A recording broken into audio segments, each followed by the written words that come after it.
YouTube, welcome back to the channel. And look, I've been busy, all right? I'm taking a course, car's been in the shop, my actual truck that I drive has been in the shop. And honestly, I haven't really been in a rush to get back to YouTube, you know what I mean? Like, don't get me wrong, like I like YouTube, but the way the algorithm works, and it's not like I get crazy views on these videos anyway. So, you know, I've just been busy and I haven't really been in a rush to make one, but you know, I still do like doing it, if that makes sense. Like, I'm not just completely off it altogether. I'm not gonna just quit YouTube, but don't expect me to be like running back to shoot these shits at 100 miles an hour because I got too much shit going on, you know what I mean? Between working out, classes, driving, you know, looking up shit, just got shit going on, right? But just know that I'm not off the YouTube shit altogether, all right? Which brings me to my point of what we're here to talk about. To have your cake and eat it too. Jesus Christ, because a lot of y'all want everything. Now, first things first. This video is based off another video that I saw on YouTube of a guy I follow named Lucario, right? Who makes a lot of interesting points, you know. He's one of the guys I've been following for a while. As far as I know, he's a swinger. He dates a bunch of women. And he has a very unique perspective on just dating in life. And I ran across one of his videos that, you know, I wish I knew the title of it, but I know the gist. Where it's pretty much like, what was it that he said? He said most people that are dating are is pretty much bullshit. Most people that are in dating is bullshit, if I remember the name of the video correctly. You know what I mean? Which pretty much explains that everyone just wants everything. And that's what this video is based off of. So if you hear from my Snapchat, you know, I appreciate you coming because I'm not recording this shit twice. I'm not breaking this video down on YouTube, and shoving it on the Snapchat. It would take entirely too long, and that's entirely too much work, all right? So just let y'all know where my head is at right now. Now, the first half of the video, right? He talks about women wanting a submissive alpha male. Excuse me, let me adjust my camera. He talks about women wanting a submissive alpha male, and the way he describes it, if I remember correctly, is that most women, this is just from his perspective, and I agree with a lot of it, they want a guy that's dominant, pays all the bills, you know, is a man's man, so to speak, you know, real masculine and everything, and at the same time, you want a dude to cater to your feelings. And that's not how men are made. You know what I mean? Like an actual man.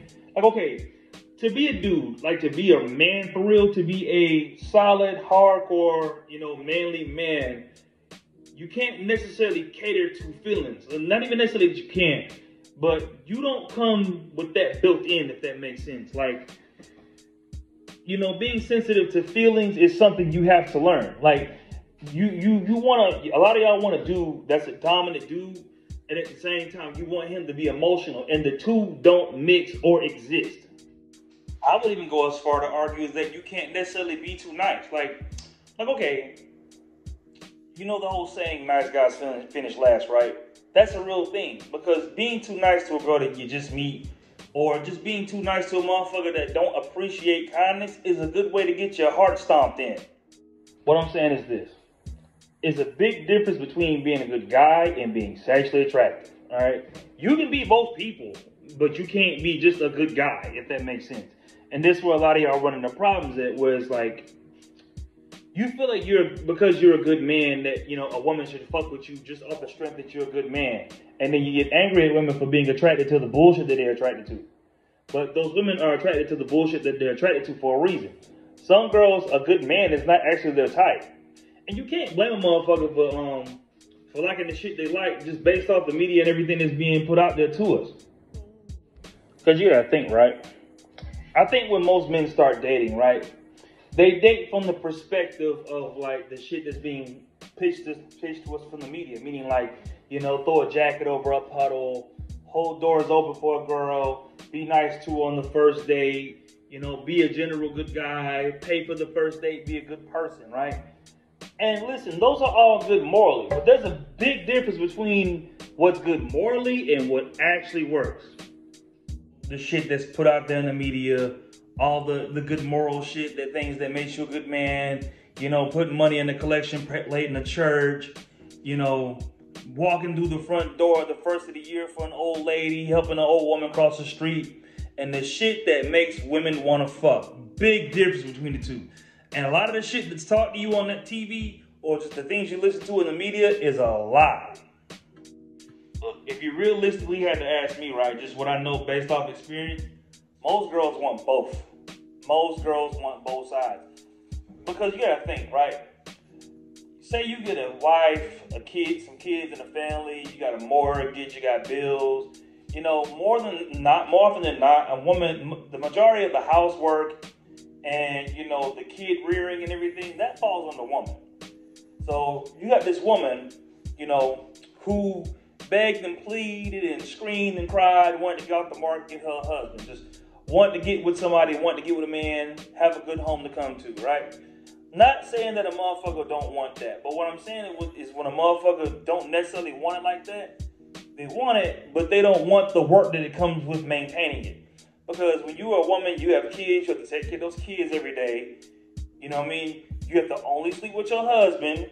You can't go out and do no fuck shit. You know what I mean? And then too, you might be the type of wife that's a stay-at-home wife, or you're taking care of bills and things like that, right? And the maintenance part of it is what makes, you know, most women, I think, buckle under it, you know. Now, if you got a girl that's one of them kind of women that, you know, that's what she really wants truly, and she's able to do the maintenance and really stick in there and do the work, you got a good woman. But majority of women, they don't really want to be, you know, married. They just want the wedding. What I mean is this, right? The wedding is the part that looks good. The wedding is the shit you show off to your friends. Have you ever been to most weddings? Most weddings is about the wife more than anything else. Yeah, the husband's there, but he's more so like a backdrop piece. Whereas the wife has the big dress. Everybody's waiting on her to show up. She throws the bouquet over her shoulders. I've been to more funerals than I have weddings. But the few weddings I have been into, I remember that specifically where the wife was paraded around. It was her day versus like it being the husband's day. And most girls in this day and age want Instagram weddings. They want the shit to look good. They want it to look fly. They want to pose to their homegirls, get, you know, have fun. That's not to say that they don't love their husband, but what I'm saying is it's going to get to a point in a relationship where the work that you have to do to maintain that relationship has to kick in. And most of y'all are not there for that part. You'll do it for a little while. I would say a lot of y'all would do it for a couple years, right? But just, it's going to get to a point where it gets normal, where it gets routine, where it's like you see the same person every day. And you have to be in it for that part of it, not necessarily the part of it that looks fly.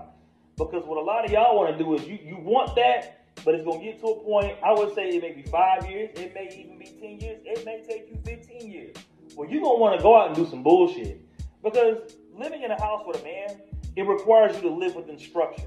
Meaning like, you know, when you're a woman and you live by yourself, you can come and go as you please, you act the way you want to. You don't got to listen to nobody, you ain't got no kids to raise. You know, you get to go out on the town and come back home whenever you want to. When you got a husband and you got a significant other, nigga ain't finna let you just run around this motherfucker any kind of way and just do whatever the fuck. And that's what a lot of y'all want. Y'all want both sides. You want to be able to have the husband and the kids and the house and the bills paid for, and at the same time you want to go fuck off and, you know, every now and then and once in a while go get buck wild and dance on some dude and come home and act like it didn't happen. Don't lie to me. I've been there and lived it. Now, for the men's side of the argument, right? He pretty much says that men want a promiscuous virgin, which I think that's majority of most dudes that are either have a Facebook profile, Instagram, or TikTok, or exist, right? Y'all motherfuckers want a girl that is freaky as fuck, kinky sexually, but has never done nothing, and has only fucked 3 people. That is not realistic, all right? Look, at some point or another, one, most guys are talking to girls, or trying to talk to girls, right? Which means the girl that, you know, any girl that's on earth is getting hollered at or spoken to a lot, or dudes are approaching her. If she looks any sort of decent, men are trying to talk to that girl, all right? Y'all gonna have to get around this whole notion that a girl's supposed to only have a body count of like 5. That's not realistic, all right? Even that shit with Brittany Renner when motherfuckers is talking about some, oh my gosh, she has a 35 body count. Dog, if y'all don't grow the fuck up, like, dudes want a girl that'll fuck the first night, right? But at the same time, have only fucked them. You know what I mean? But if the girl gives up the pussy too fast, it's like, nah, I can't really fuck with her because she fucked too quick, you know, because she fucked too quick. Listen, people, look, girls sleep with guys on the first time. I'm trying to figure out where to word it. Look, if it takes you a long time to fuck a motherfucker, that person is not sexually attracted to you. That's the best way I can put that. Like, if a girl's making you go on 6 dates, that motherfucker don't like you. If a girl is asking you for your money from the jump, that girl don't like you. Girls use men they don't like. I'm trying to, I don't know how else to put it. Like, girls take advantage of men they don't fuck with. If you're not the guy that she fucks with, she gonna use you in whichever way she can use you, which that may be talk to her about a bunch of girl bullshit, going on a bunch of dates with her ass, to restaurants that she picked, you know what I mean? Sitting there and having you go through the runaround. Like, okay, picture like a yarn ball, right? You know how a cat slaps a yarn ball around? That's what women do to niggas they don't like. They sit there and toy with you. Hell, I would argue being toyed with is how a lot of y'all end up in the friend zone. Because what happens to a lot of y'all is, a girl told you, hey, let's talk on here more. Let's get to know each other better. Maybe we can be friends and then, we'll get to the romance later. Dog, a girl will sleep with the dude that she likes quickly. Like, motherfuckers ain't waiting to fuck the motherfucker they want to fuck. They want to fuck that motherfucker now. So if a motherfucker is sitting there and bullshitting with your ass when it comes to sex, that motherfucker does not like you. And that's as simple as I can put it. Now, as far as men in marriages, I will say this, right? I think a lot of y'all are a lot more realistic about it. And I think men are a lot more realistic about the marriage because the bulk of the marriage, I think, falls, as far as the responsibility of the actual marriage, I think that falls on a guy. Meaning, like, okay, you're the one that asks, you're the one that pays for the wedding, you're the one that, searches for the ring and all the other good stuff. Like, the majority of the wedding day actually falls on a guy. Like, it's a lot of work on the man's part of the end for this woman. You know what I mean? Now, where y'all fuck up at is men are a little more realistic, but at the same time unrealistic. Like, look, don't expect a woman to do all the housework, without no help if you are not the kind of guy that's gonna pay all the bills. And I mean in the sense of like, okay, let's say you're a guy and you don't want to do no type of housework. You don't want to touch nothing with the kids. You don't want to wash no clothes. That means you are gonna have to take on the bill side of the problem, right? Or whatever y'all balance is that works for the house. Because I think we're entering into a space where the typical marriage is not going to be the typical marriage going forward. I think we're going to have a very different idea of marriage in the future because the kids that are out now, people that get married, people in their mid-20s to like early 30s and everything, they're not on the same shit that their parents were on where folks just got together, the husband worked a job and the wife stayed at home. We are living in a very different time now, so a lot of shit's changing. Like, I think a lot of men fell in the area of, like, womanly maintenance. Because maintenance to a dude and maintenance to a woman is different. Maintenance to a guy is, a woman having sex and a woman cooking food, a woman being respectful. Men don't have as many things that they ask for from their spouse, but at the same time, the amount of the things you ask the list may not be as long, but the things are bigger, if that makes sense. Like, let's say for argument, like you stop, having sex with your husband. That can pretty much be the end of your marriage. Like, a dude, most men are not going to stay in a marriage very long if the sex is not happening. Like, it's like life and death. It's the same thing with respect. Like, a guy with his head screwed on straight, if you start to disrespect him and that becomes the norm, chances are, any man with a backbone is going to find his way out the door. You know what I mean? It's very hard to keep a guy without, like, doing the sexual part and doing the respect part. Like, you may be able to slide on the food part because some guys are guys that cook, but for the most part, the sex and the respect is a real quick way to lose a guy. Now, I think what a lot of men mess up at is that you expect that sex to happen at the behest of how you feel about it up here. When a motherfucker got kids, they're working the same job. Not same job, but they're working hours the same way you work. You know what I mean? They also have the home maintenance. So I think over a course of time, like, I think that where it's on the woman half of the end of the spectrum, where it's like, motherfucker come home and you've been home all day and you ain't cleaned up nothing. And she done been working and she worked just as, kind of in the same space as you do. It's like, okay, you still expect her to come home and clean, or you still expect her to cook. You know what I mean? That day-to-day maintenance, it wears on a woman the same way it wears on a man. I just think it lands on each party differently. Now, realistically speaking, as far as the sex aspect, right? Because I think this is the part where most men struggle at. Look, when you marry your wife, right? Depending on what type of situation y'all have, whether y'all are swingers, whether y'all are together, whether it's just y'all, whether you're poly, like, just whatever the situation is, stick to your word on whatever the fuck that situation is. If you are a guy and you are dating a woman from the space of being monogamous, be monogamous. I know a lot of y'all don't like that, because trust me, I got cousins and uncles. They'll sit there, they'll have girlfriends, they'll want a relationship, and at the same time, they'll still want to, like, fuck other women. It don't work like that, all right? Like, it's one thing if you tell a woman that you're going to be sleeping with other women and she understands that and she's like, okay, we agree to that.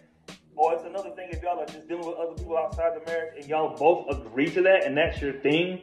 You know what I mean? But once you start dishonoring the things that you agree to, that's when a motherfucker start losing respect for you, because you're not honoring the shit you say you were. But most guys feel like they can have a wife and have a side chick at the same time. The problem with that is, you know, when you get caught cheating, because here's the thing about being a guy, you will get caught. Y'all are not women. Like, women can get away with that a lot better than men. Most men get caught because women, they're up on cheating a lot more than most men. All right? Like, you are going to put yourself in a space where if she takes you back, right? Let's say you cheat and your wife takes you back. That's going to be a really tough house to live in. Like, that space is going to be uncomfortable for a while. It's the same with the women, too. It's just that when women cheat on men, men are not going to either. If men stay, they're not going to say anything about it. They're not going to voice their opinion. You know, it's going to be weird. But, I mean, the same way if you cheat on your girl. Like, let's say you cheat on your girl, right? That's going to be a very uncomfortable house to live in for a long time. You are going to come in. It's going to always be drama. Because here's the thing. You do not want to ignite a woman in that way.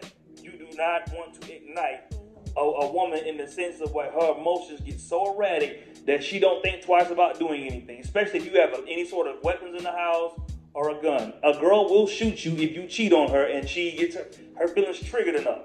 All right? There is a such thing as a crime of passion, and I think a lot of y'all don't consider it when you go out and you want to just, you know, have girls on you and play with people's emotions and stuff like that. You know what I mean? Same thing with a guy. Like, if you cheat on a guy, listen, you better hope you have a pussy for a husband. Because any dude you cheat on, if he agreed to be with you and y'all are not in that situation where y'all are dealing with other people and y'all both know it, you cheat on your husband, you might get your ass kicked when you get home that night. Like, you don't want to trigger a guy emotionally in that same way. Whereas, like, he's so angry at you that he can't restrain his emotions. You know what I mean? Like, an emotional man is a very dangerous man. Because here's the thing. A woman getting upset, you know, when she's been triggered emotionally is different from a guy being upset when he's triggered emotionally. You know, when a woman's triggered emotionally, she may cry. She may even swing at you. But you as a guy, you can kind of, if it gets physical, you can kind of deal with it. A woman cannot deal with an emotional, physically heartbroken, strong man. You're not going to be able to do anything with that, all right? You're pretty much going to have to hide somewhere and call the police. It's not going to be a healthy situation for anybody. But basically what I'm saying in this overall video is, like, you know, you have to pick a side. You can't have your cake and eat it too. Like, you can't live your life any kind of way you want to. At least not without, like, you know, telling the motherfucker you dealing with the shit that y'all own and y'all both agree to it. But they're just taking it into your own hands that, okay, I'm a husband, I'm going to cheat on my wife, or I'm going to not do my part in the marriage or whatever the case may be, and she's going to still stay. It's crazy. You know, same thing with the women. If you feel like you can go disrespect your husband, treat him any kind of way, belittle him, emasculate him, and he's going to still stay, it's crazy. But anyway, I've been talking way too long. This is just one of those videos that I've been wanting to kind of get to. I didn't know what to do with the video that I had ran across, if I was going to put on my Snapchat or not. But it's one of those things I've been wanting to talk about, and I haven't had no YouTube video up in a while. So, you know, before you get in your feelings, feel some kind of way. If the information and everything I'm saying lands on you wrong, talk to me, have a dialogue. We'll have a conversation. Like, you'll learn a lot more than that, you know, from me that way than to sit there and come at me yelling because I said some shit that you didn't like. All right? But I'm gonna lay mine down. I gotta go to work in the morning. Y'all do what y'all do. I'll do what I do. All right? Peace.